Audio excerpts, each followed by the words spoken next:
เฮ็ดเองวันนี้มีหลายอย่างอันนี้เอาซีนนั่นงัวซินควายมาปิ่งเอาอันนี้น้ำตกกระดูกยากกินอันนี้มาหลายมื้อมาเด้อเขาเลยอ่ะ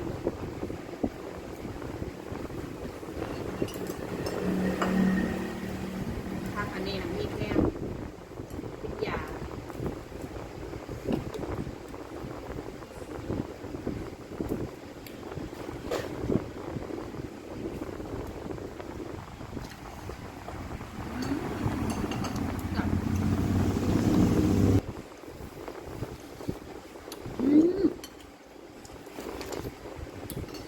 น้ำผงกระดูก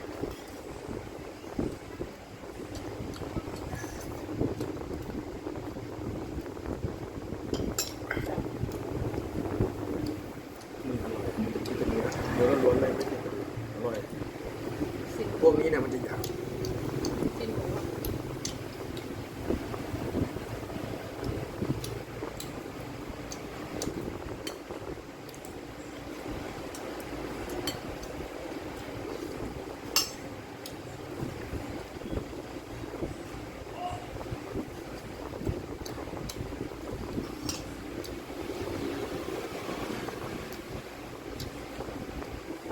ผักมันยุ่งมันใหญ่เปิดพัดลมสุดละแกงมันจะเย็นเนาะ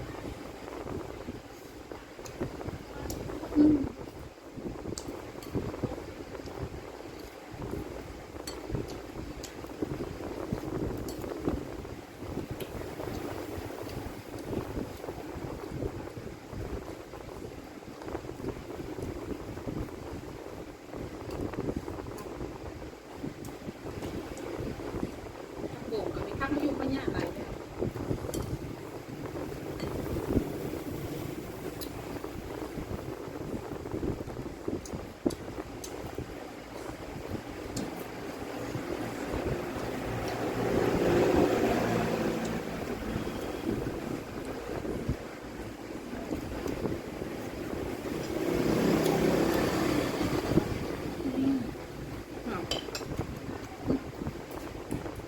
ผมมีกดนักจ้ะ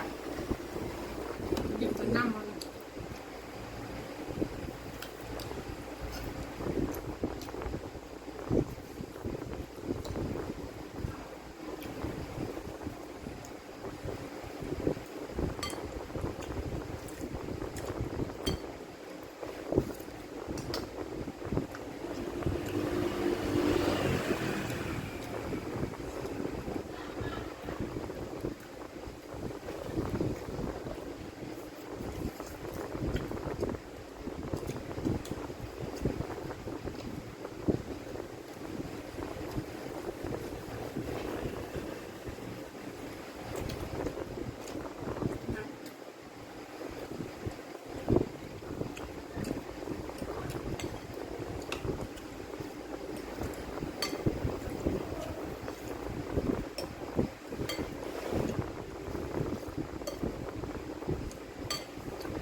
แห่นที่กระดูกมันเลย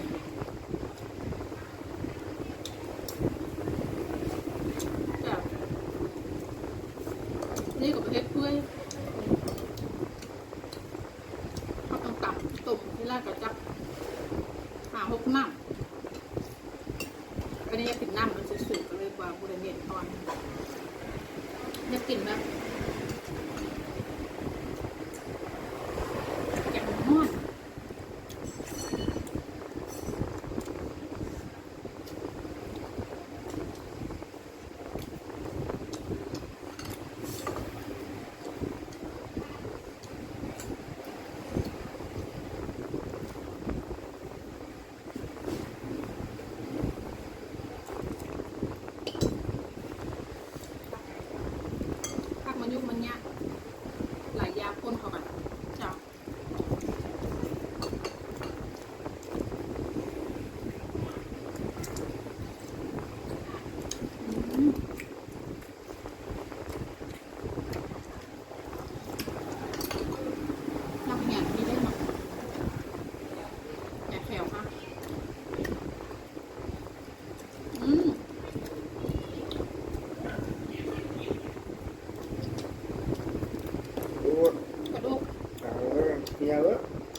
มือจะพาให้นางคนสุปีกกินยักษ์สุปีก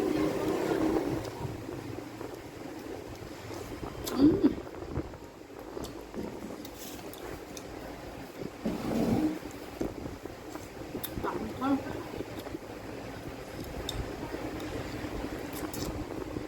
สิบม่วงแสบเห็นกุนเดียปลาแสบแสบ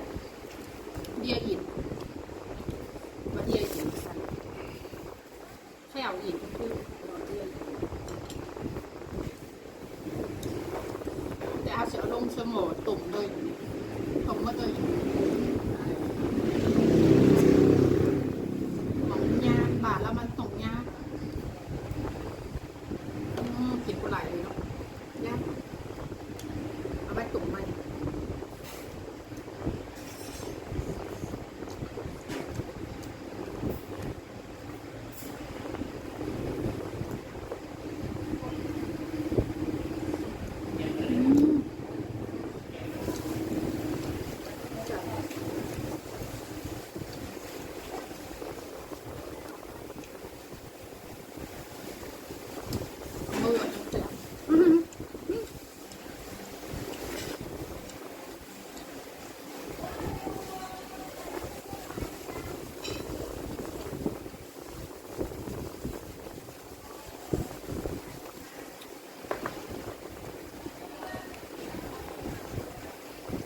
เดี๋ยวเราเอาถ้วยจองมาให้อีกอันหนึ่ง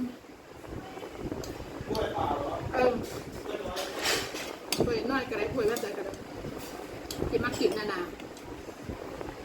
มากินนานะรักแบบ ชอบไหม กินหัวมีกินข้าวแล้วกินหัวมี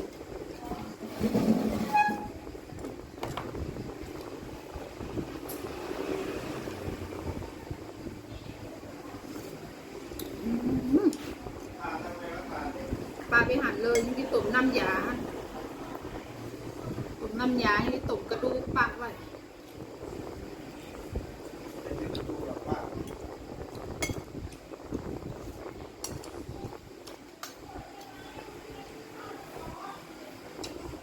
ตุ่มน้ำยา